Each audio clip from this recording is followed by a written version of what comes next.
Hello everyone, welcome back to my channel. আমি পূজা। আশা করি তোমরা সবাই খুব ভালো আছো, সুস্থ আছো, আর আমিও খুব ভালো আছি। আজকে সকাল সকাল রান্নাঘর থেকে একদম ব্লগটা শুরু করলাম। আজকে সকালে একদম ভাত, তরকারি, ব্রেকফাস্ট সবই একসাথে চাপিয়ে দিয়েছি। আর আজকে প্রচন্ড তাড়াহুড়োর মধ্যে আছি। অলরেডি ভাত হয়ে গেছে, কোয়াশের তরকারিটাও হয়ে গেছে, আর এখানে করছি ডিম দিয়ে আলু দিয়ে ঝোল। সবকিছু একসাথে যেহেতু শুরু করেছি, তার জন্য ভিডিওটা প্রথম থেকে অন করা হয়নি।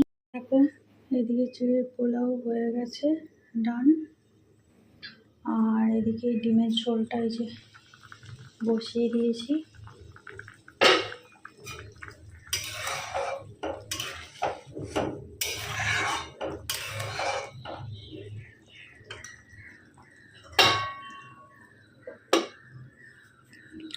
এরপরে চা হবে, তারপর আবার খাবার প্যাকিং করতে হবে, অনেক কাজ বাকি। Good morning everyone, welcome back to my channel. আমি পূজা। আশা করি তোমরা সবাই খুব ভালো আছো, সুস্থ আছো, আর আমিও খুব ভালো আছি। সকাল সকাল দেখতেই তো পারছো, কাজকর্মের তোড়জোড় প্রচুর লেগে গেছে। আর সকালবেলা মানে একটু চাপ থাকে আমার প্রত্যেক দিনই। মোটামুটি গাছে হালকা ফুলকা ফুল ফুটেছে, ওদিকে জবা ফুল ফুটেছে, এদিকে নীলকণ্ঠ দেখছি 3টে ফুটেছে, তারপর নয়নতারাটা ফুটেছে। তো যাই হোক, চলো এখন থেকে ব্লগটা শুরু করলাম। সারাদিন যা কিছু করবো তোমাদের সাথে শেয়ার করব, তোমরা অবশ্যই সাথে থেকো, ব্লগটা কন্টিনিউ দেখতে থাকো।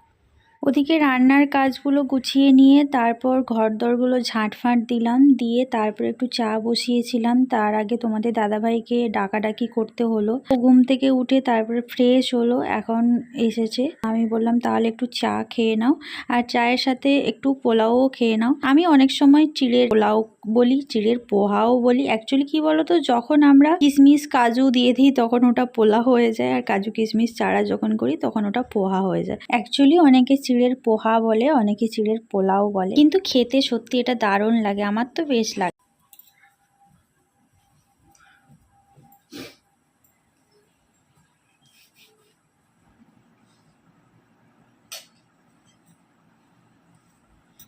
ল্যাপটপে এ করো, লাইট বন্ধ হয়ে গেছে কেন?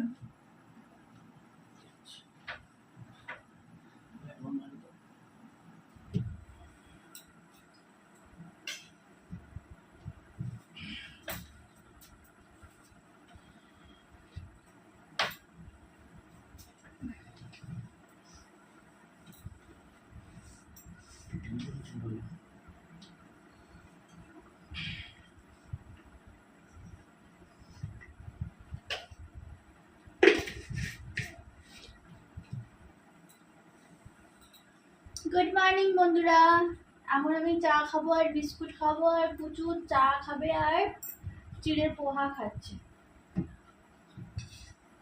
কেমন হয়েছে? ভালো হয়েছে?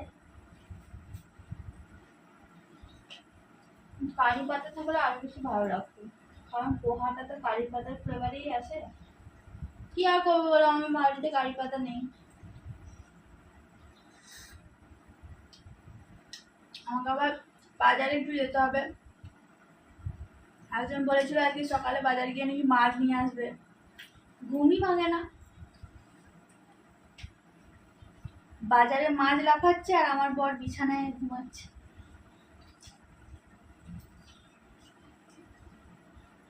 আমরা চাটা খেয়ে নিই, তারপর পরে আবার তোমাদের সাথে কথা বলছি, ঠিক আছে?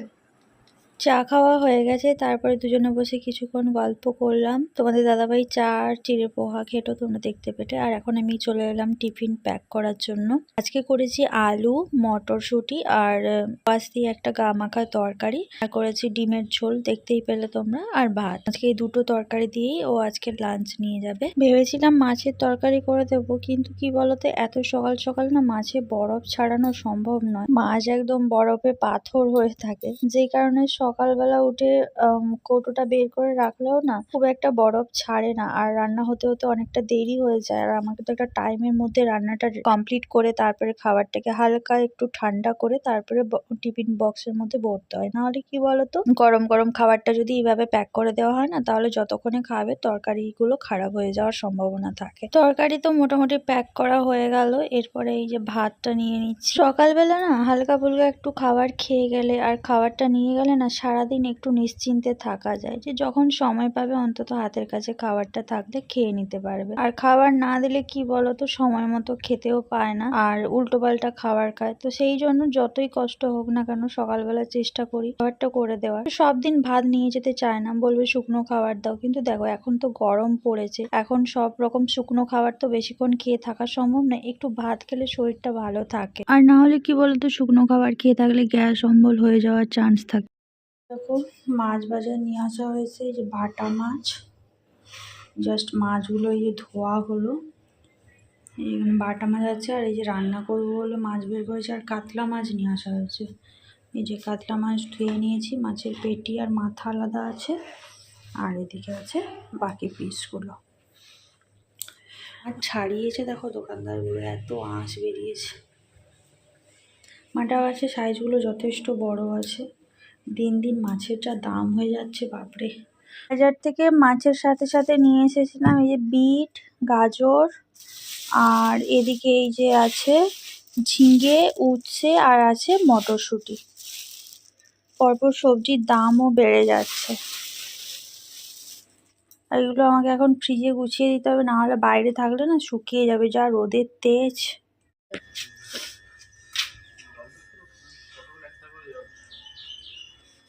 স্ক্যান হচ্ছে।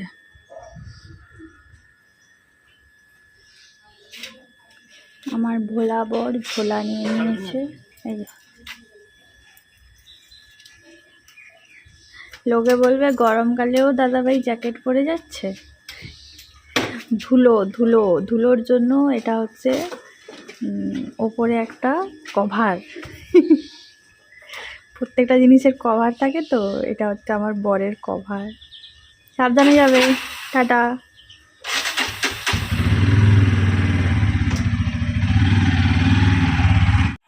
আর আমার বর দেখছে খেলা শুয়ে শুয়ে।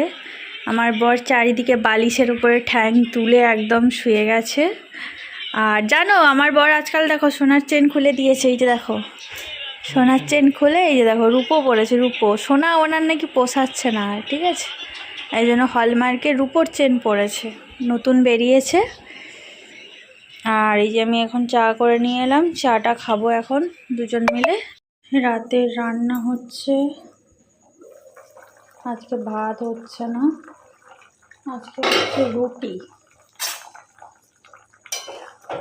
তোমাদের দাদাভাইকে যে খাবার করে দিয়েছিলাম, ভাত দিয়ে দিলাম, ও লাঞ্চ করেছে দেরি করে, বললো যে ভাত খাবো না রাতে, রুটি খাবো। কারণ এখন এই যে পনির হচ্ছে, তার সাথে অল্প একটু আলু দিয়েছি, আর একটু একটা ছোট্ট সাইজের একটা এই যে গাজর দিয়েছি, আর একটু ক্যাপসিকাম কেটে দিয়েছি, আর একটা আলু দিয়েছি।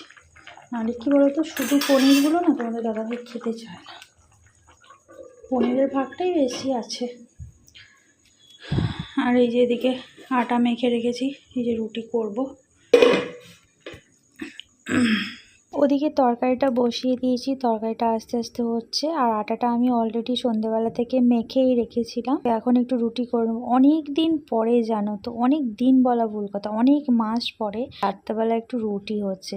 আমার তো রুটি খেতে খুবই ভালো লাগে রাত্রেবেলা, কিন্তু তোমাদের দাদাভাই খায় না বলে আমাকে বাধ্য হয়ে ভাত খেতে হয়। তার জন্য কি আর রুটি করব বলো তো, এই জন্য দুজনে ভাতই খাই। যেহেতু আজকে ও লেট করে খাবারটা খেয়েছে, তো বললো যে আমি রাতে ভাত খাবো না। তো আমি বললাম আজকে রুটি খাবে, বলছে খাবোই না কিছু। আমি বললাম না, কিছু খাবো না বলে তো হবে না, আর দুটো করে রুটি খেয়ে নেবে। তো সেই জন্য এখন রুটি করছি। আর বাড়িতে দেখলাম ফ্রিজে একটু পনির ছিল, তাই একটু পনিরের সবজি করছি। তোমাদের দাদাভাই না শুধু পনির খেতে একদমই পছন্দ করে না। অ্যাকচুয়ালি পছন্দ করে না ভুল কথা, ওর পনির খেলে না সহ্য হয় না, পনির খেলে ওর পেট খারাপ করে। তো সেই জন্যই পনিরের মধ্যে এতগুলো সবজি দিয়েছি, না হলে আমার তো এমনি পনির ভালো লাগে খেতে। আর যখন পনির নিয়ে আসে তরকারি করে খেতে পারি না, তখন কি করি, আমি কাঁচা পনিরগুলোই খেয়ে নিই। কারণ আমার এত ভালো লাগে পনির, তোমাদেরকে বলে বোঝাতে পারবো না। একার জন্য সবসময় কি রান্না করতে ভালো লাগে বলো, কতটা তরকারি করবো একার জন্য। সেই জন্য ভাবি যে দূর খাবে না যখন, চলো ঠিক আছে। সেই জন্য যখন কোনো সময় পনির নিয়ে আসি এইভাবে তরকারি করি। না হলে যখন